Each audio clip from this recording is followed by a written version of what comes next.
entrevista com o Capitão Wagner, ele que competiu para ser governador, foi ex-deputado federal, e trazendo assim um pouco para o cenário atual aqui do Estado, a gente sabe muito bem como está a situação da segurança pública, o senhor que é capitão da reserva da Polícia Militar sabe como é que está a situação e a gente queria ver a sua opinião diante dos desafios da segurança pública do Ceará, com o avanço do crime organizado e as forças de segurança querendo atuar, a gente queria que o senhor fizesse uma avaliação do atual cenário da segurança pública aqui do Ceará. Rinaldo, primeiro agradecer o espaço aqui da TV Canidé. De fato, a questão da segurança pública, que era um problema muito grave na capital, se tornou um problema ainda mais grave, porque tomou de conta do interior a insegurança, a atuação das facções muito forte. Aqui na região do Sertão Central, em especial na cidade de Caridade, a gente viu recentemente a ação de grupos criminosos atacando provedores de internet, deixando a cidade sem internet, exigindo, inclusive, um pedágio, realizando uma licitação para decidir qual a empresa de provedor que poderia atuar. Isso chamou a atenção não só do estado de Ceará, mas de todo o Brasil. Para além disso, a gente tem relatos de famílias que estão sendo expulsas das suas casas em Fortaleza, região metropolitana, e esse problema se agravando para o interior. E a gente tem visto um governo que prometeu lá em 2022 um Ceará 3 vezes mais forte, ter hoje, infelizmente, o resultado pífio. A situação da segurança pública do estado de Ceará se agrava na medida que o governo não apoia as instituições de segurança a atuar. Eu tenho um relato, por exemplo, de um amigo que trabalhava em Caridade e estava fazendo um trabalho muito correto, combatendo o crime, e por conta, logicamente, desse trabalho, desagradando o crime organizado. Esses criminosos procuraram políticos da região que garantiram e conseguiram transferir esse policial lá de Caridade. E é assim que tem ocorrido em todo o estado do Ceará. Quando a polícia atua, quando ela desagrada o crime, quando de alguma forma ela atrapalha a comercialização de drogas, quando ela atrapalha a atuação das facções em relação à prestação de um serviço com essas empresas paralelas, essas facções conseguem contatos políticos e esses contatos atrapalham a atuação da polícia. Ou o governador diz um basta para isso, a interferência política na atuação das polícias, ou então cada vez mais a gente vai ver esse crime se organizar. O crime organizado hoje já vende merenda escolar para as prefeituras, já oferece transporte escolar, já vende produtos e serviços para gestões, até porque a gente viu na última eleição, isso não é segredo para ninguém, a Polícia Federal já relatou, inclusive há um inquérito sendo conduzido lá no STF para apurar denúncias gravíssimas de prefeitos que foram eleitos com dinheiro de facção. Então, quando o crime chega a esse patamar, é porque, de fato, o Estado se rendeu ao crime e a gente está não só denunciando tudo isso, mas cobrando do governador e das autoridades uma resposta urgente em relação a todo esse avanço. E também porque a gente vê certas falas de combate à criminalidade, mas quando chega realmente na prática, a gente vê que não é essa situação que combate, mas de um Estado que deixa ali se formar apenas porque já está daquela forma, não é? Quem tem alguma curiosidade pode ir lá nos seguir na nossa rede social. Vai lá no meu Instagram, vai lá no meu TikTok, o Sargento Reginaldo, do Noélio. A gente faz parte de um grupo que tem feito esse enfrentamento ao crime organizado, coisa que é papel do governo do Estado. Mas o governo do Estado não faz o enfrentamento. A gente tem feito esse enfrentamento e tem buscado, de alguma forma, esclarecer que o discurso do governador, que agora é um discurso de que vai combater o crime, de que bandido vai ser tratado como bandido, entre o bandido e o policial, ele prefere que o bandido venha a tombar, não é o que acontece na realidade. Só no ano passado, 18 policiais foram executados no estado de Ceará. No governo do PT, somado aí o período do Camilo com o do Elmano, mais de 100 policiais foram executados no estado de Ceará e a gente não viu essa reação dura que o governador está prometendo. A gente sonha no dia em que esse discurso vai sair das peças de marketing da campanha do governador e vai se tornar realidade, onde a controladoria vai apoiar o bom policial e vai punir só o mau policial. Aqui, em nenhum momento, a gente vai defender que um policial que é envolvido com facção, com crime organizado, que está fazendo coisa errada, que ele seja protegido. Pelo contrário, ele tem que ser punido, tem que ser expulso da corporação e tem que ser preso. Agora, o bom policial, ele tem que ter todo o amparo por parte do governo do Estado. O senhor que é ex-deputado federal, quais medidas legislativas poderiam ser feitas para combater o crime no Estado? Olha, eu quando fui deputado estadual, tentei instalar aqui uma CPI do narcotráfico justamente para identificar quais são os políticos que têm envolvimento com o crime organizado. Mas o grupo, que hoje é liderado pelo governador Elmano, se negou a abrir essa CPI. Eu, quando fui deputado federal, eu escrevi uma lei que hoje está em vigor, graças a Deus, que permite que a gente possa tomar os bens dos traficantes, leiloar esses bens em 90 dias e utilizar o dinheiro para combater o tráfico de drogas. Foi uma lei que eu trabalhei em Brasília, que a gente conseguiu aprovação por unanimidade e já permitiu, por exemplo, que o CIOPAE recebesse um helicóptero que era utilizado pelo crime organizado. Hoje o helicóptero serve para combater o crime.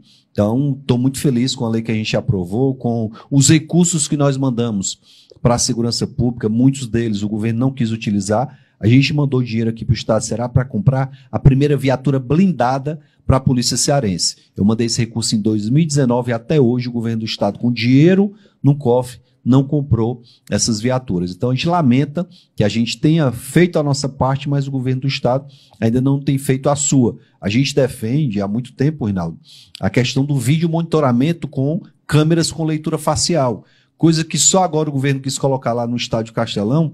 A gente defende que essas câmeras estejam espalhadas nas ruas. Lá em São Paulo, diariamente, indivíduos são identificados por câmeras com leitura facial e são presos. Indivíduos que têm mandado de prisão em aberto, indivíduos que são membros de facção, e aqui no estado será o governador se nega a fazer isso nas ruas, prejudicando a nossa segurança pública. Saindo aqui um pouquinho da pauta da segurança pública, mas também relacionando, que é uma forma triste, né, que é relacionada à educação. A gente sabe que muitas das escolas do nosso município, do nosso estado do Ceará, estão envoltas aí pela criminalidade, por facções.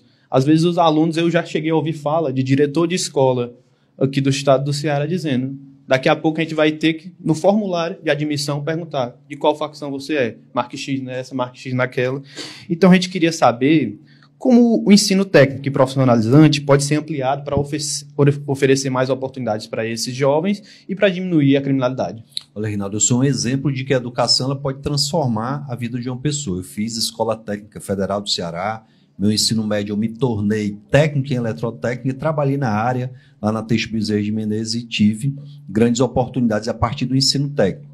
É importante mais ampliar o número de escolas técnicas, dar essa oportunidade para os jovens, e tão importante quanto é garantir também a segurança dos alunos e professores que atuam, especialmente no ensino médio, que é a idade onde o jovem está na adolescência, onde o jovem está mais vulnerável e está sendo cooptado pelo crime organizado. Reginaldo falava agora há pouco para mim, e é importante lembrar, que o jovem hoje ele não se atrai, Rinaldo, se não for um curso voltado para a área tecnológica. Se você chamar um jovem hoje para fazer um curso para se tornar pedreiro, ele não vai querer ser pedreiro. Mas se você chamar um jovem para fazer um curso, para ele aprender a mexer nas redes sociais, para criar sites, para criar aplicativos, é uma área que o jovem gosta e uma área que dá uma condição de uma remuneração diferenciada. Tem jovens aí no mercado ganhando 10, 15 mil reais trabalhando com tecnologia. Então, capacitar os jovens na área tecnológica, dar oportunidade para esses jovens entrar no mercado de trabalho é uma forma de você competir com a facção.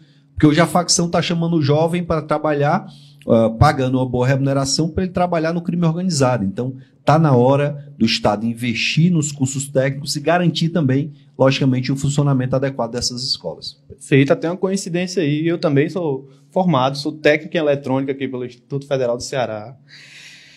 E o senhor, que já foi ex-secretário de saúde no período de Maracanaú, um curto período ali por um ano, né? Isso, um ano. Com relação ainda à segurança do Estado, muitos profissionais de saúde relatam falta de segurança em hospitais e postos de saúde, principalmente em algumas áreas de risco. A gente teve alguns casos recentes ali no IJF, com alguns homicídios que pessoas morreram dentro.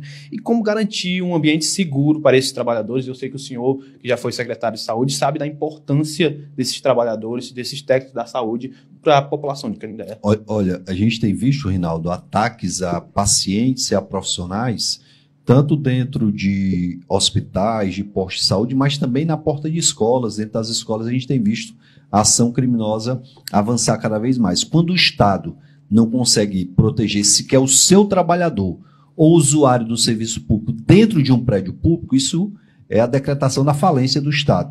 Você imaginar que você deixa seu filho ali na escola e seu filho ser assassinado dentro da escola, você deixa um parente internado em um hospital e esse parente é assassinado dentro do hospital, isso demonstra a fraqueza do Estado. De novo, eu vou utilizar aqui uma fala do Reginaldo, que ela cabe muito bem para essa situação. A gente que discute muito essa guerra em virtude do aumento da violência no estado do Ceará, e quando se fala em guerra, você imagina logo uma batalha. Quando é que um exército mais numeroso perde por um exército menor? É quando o comandante do exército mais numeroso é fraco.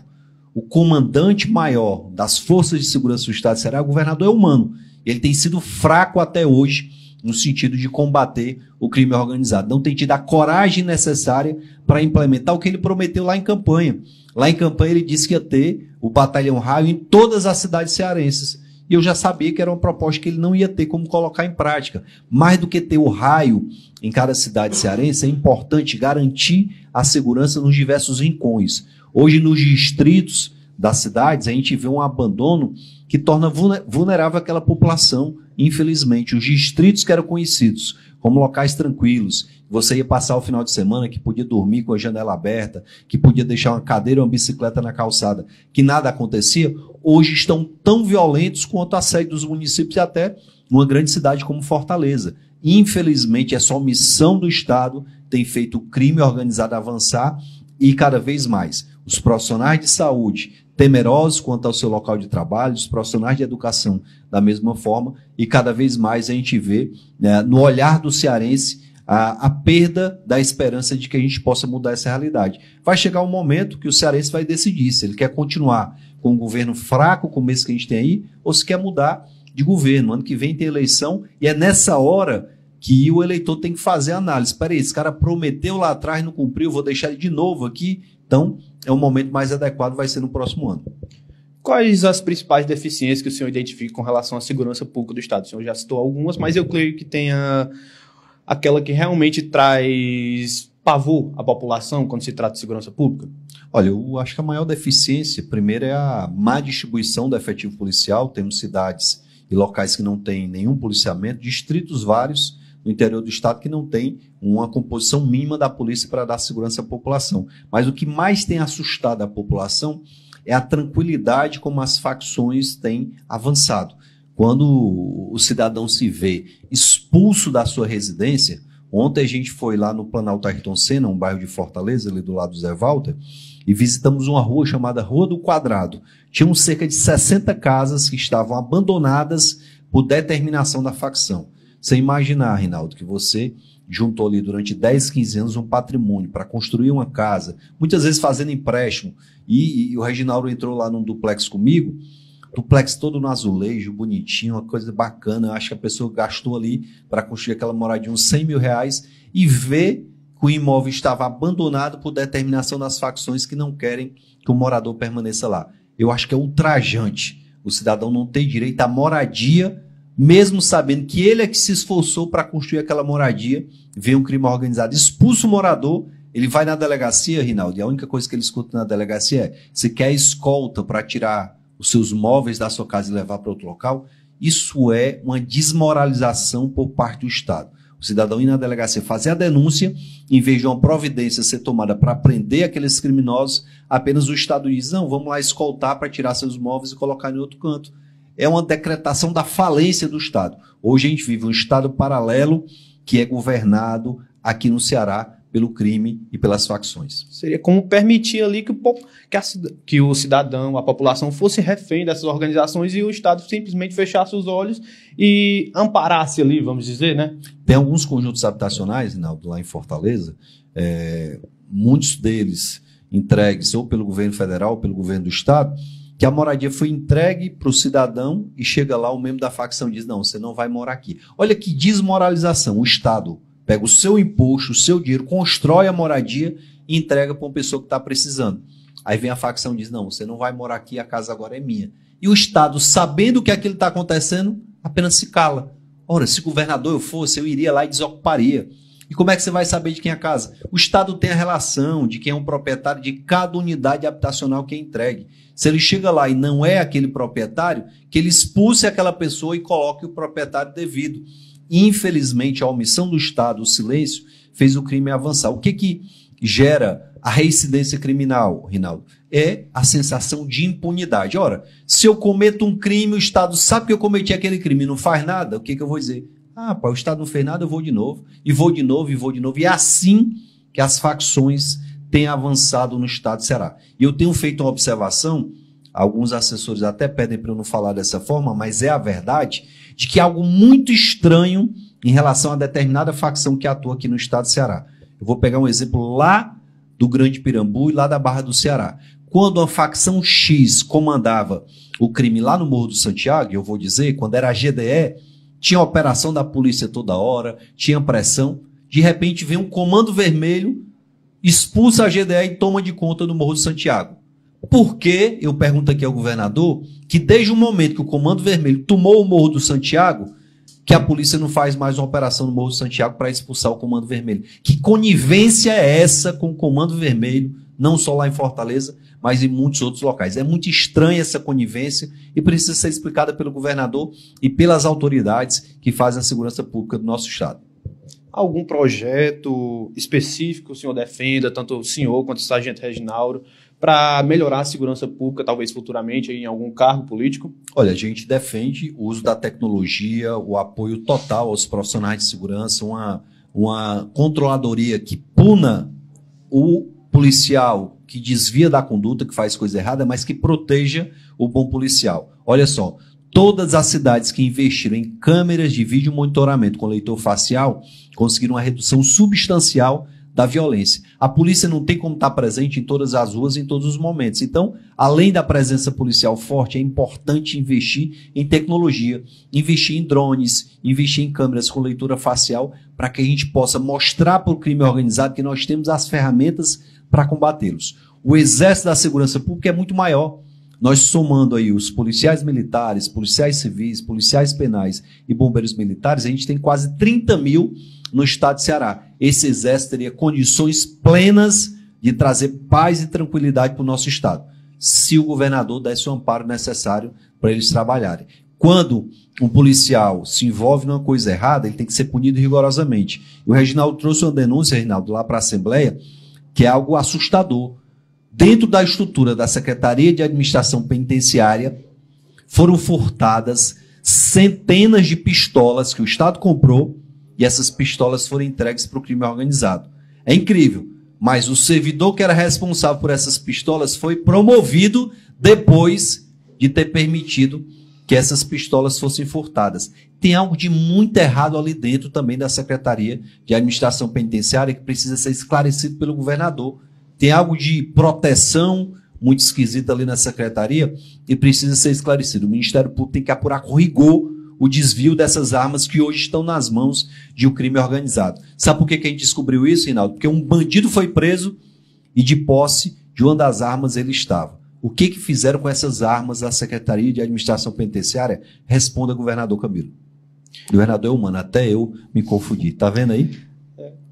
Citando esse que o senhor falou da comunidade, o que o poder público pode fazer para proteger as comunidades vulneráveis com relação ao tráfico? Sabemos que resolutivas tem-se, mas falta efetivá-las. Olha, o governador tem que ter a capacidade de liderar um movimento, chamar os prefeitos, convencer os prefeitos que precisam ter suas guardas municipais treinadas, equipadas e armadas e construir um plano de segurança para cada cidade. Eu nunca vi uma política pública funcionar sem planejamento. A gente precisa construir um plano de segurança para Canidé, um plano de segurança para Caridade, um plano de segurança para Quixadá, para Quixeramobim, um plano de segurança para todo o estado de Ceará.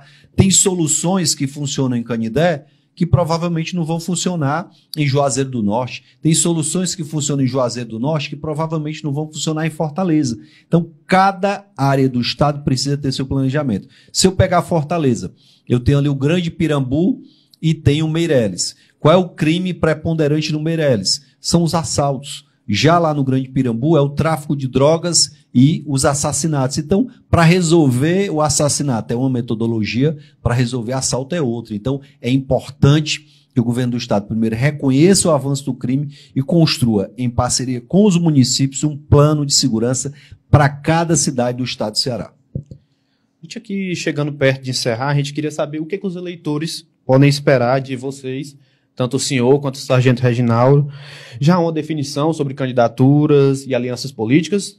Olha, primeiro o eleitor pode esperar muito combate da nossa parte, como a gente tem feito, a gente tem utilizado a imprensa, as redes sociais, o Reginaldo ainda está no mandato de deputado estadual, utiliza o mandato, o Noélio como vereador lá em Fortaleza, a Daiane como deputada federal. A Daiane, por exemplo, pediu recentemente intervenção e ajuda da Força Nacional para vir reforçar o efetivo policial no estado de Ceará. Essa ajuda não virá se o governador não aceitar. O governo federal já disse que pode enviar os integrantes da Força Nacional, mas só pode fazer isso se o governador fizer o pedido. E o governador parece que não está muito preocupado com o que está acontecendo, infelizmente, em todo o estado de Ceará. Então, esperem muita compatibilidade. Representantes bem combativos, eu, Reginaldo, Noélio, a Daiane, todo o nosso time, fazendo as denúncias que são necessárias, mas também apresentando soluções. Não adianta vir gritar, denunciar, se não apresentar as soluções. E é isso que a gente tem feito. Eu queria convidar, inclusive, a vocês que não conhecem o nosso trabalho, a ir lá na nossa rede social, vá no Instagram, vá lá no TikTok, nos siga, vá lá dar sugestões de projetos que a gente possa apresentar em Brasília, que a gente possa apresentar na Assembleia Legislativa. Essa interação e essa comunicação pode gerar frutos muito positivos para a nossa segurança. E não se preocupe que a gente não vai divulgar o seu nome, a não ser que você mesmo queira que seja divulgado o seu nome. A intenção da gente é solucionar os problemas e jamais expor o eleitor que está nos dando uma dica para combater o crime organizado. A gente queria agradecer, Capitão Wagner, por o senhor ter comparecido aqui, ter reservado um pouquinho do seu tempo para dar essa entrevista. E o senhor apresentou vários resolutivos enquanto a segurança pública do Estado. E eu creio que quem tá assistindo ficou mais acerca da situação. Não apenas daquela falsa transparência que é mostrada no nosso Estado, mas realmente resolutivas que o senhor apresentou que podem ser aplicadas para melhorar a segurança pública do Estado, né? Rinaldo, agradecer e deixar aqui um recado também para quem está nos assistindo. Muito cuidado com aquelas pessoas que dizem o problema da violência é um problema nacional e não tem como resolver. Goiás está resolvendo, São Paulo está resolvendo, Sergipe aqui no Nordeste está resolvendo, Santa Catarina, Paraná. Então, precisa ter vontade política para fazer a coisa acontecer, coisa que a gente não está vendo no governo do Estado. Fica aqui meu abraço, agradecer a TV Canidé pelo espaço, agradecer que o É Notícia também por abrir as portas para nos escutar e dizer que a gente está à disposição. Vá lá no nosso Instagram, no nosso TikTok, para a gente poder bater um papo.